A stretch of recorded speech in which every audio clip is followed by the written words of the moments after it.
السلام عليكم احلى مشاهدين واحلى متابعين في الدنيا، يا رب تكونوا بالف خير وسعاده. غلوا التذاكر، جابوا حكم مرتشي، استعانوا بجماهير نادي مجهول اول مره نسمع عنه في حياتنا علشان جماهيره تشجعه. جابوا فيديو لولد لعيب كرة يد ناشئ، طلع قاعد زعلان والحقوني، انا بحب الزمالك، انا عايز اروح الزمالك والاهلي خدوني غصب عني. كل ده ليه؟ علشان يلهوا اداره نادي الاهلي وجماهير نادي الاهلي عن المباراه. ليه؟ عشان الخوف والرعب ماليهم وظهر عليهم في الملعب. حتى كان ظهر في الاستوديو على كابتن ميدو وكان متوتر جدا ومتنشن، وظهر على المدرب بتاع بيراميدز.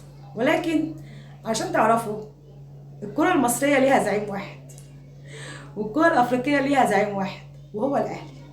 هتروحوا هتيجوا، هو واحد، رقم واحد. خلصوها الولاد النهاردة. في ناس كتير هتنتقد الأداء أنا عارفة، ولكن في النهاية احنا خدنا اللي احنا عايزينه من الماتش، خدنا اللي احنا عايزينه بكل هدوء. بغض النظر عن المشكلة اللي حصلت ما بين الشحات والشيبي اللي كان داخل يكسر الشحات، داخل على ركبته عايز يكسره، عايز يبطله كورة. بما انه معرفش يسجنه فعايز يكسره ويقعده بقى في البيت خالص.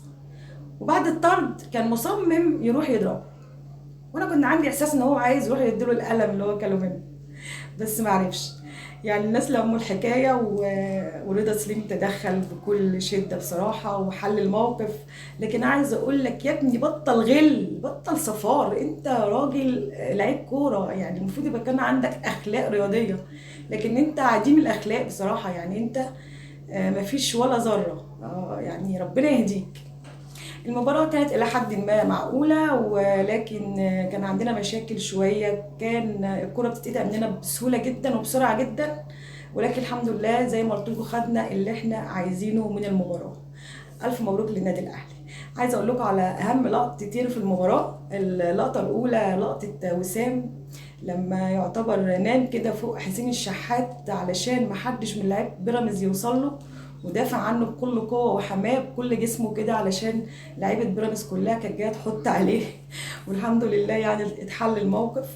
واللقطه الثانيه في نهايه المباراه، الجمهور اللي استعان بيه نادي بيراميدز كان بيشجع النادي الاهلي، وكان بيقول جمهوره ده حماه على الحلوه والمره معاه. عمري ما احب غير الاهلي. مهما تعملوا، مهما تروحوا، ومهما تيجوا، ومهما تدوروا، يا جماعه الاهلي كبير، الاهلي كبير. الاهلي ليه شعب مش جمهور. هتعملوا ايه؟ ده زعيم القاره، ده زعيم مصر. الحمد لله وسام ابو علي الجون ال11. الحمد لله الفرق خلاص بقى قربنا جدا وان شاء الله نحسمها. بيراميدز خدوا درس وتعلموا الدرس اكيد.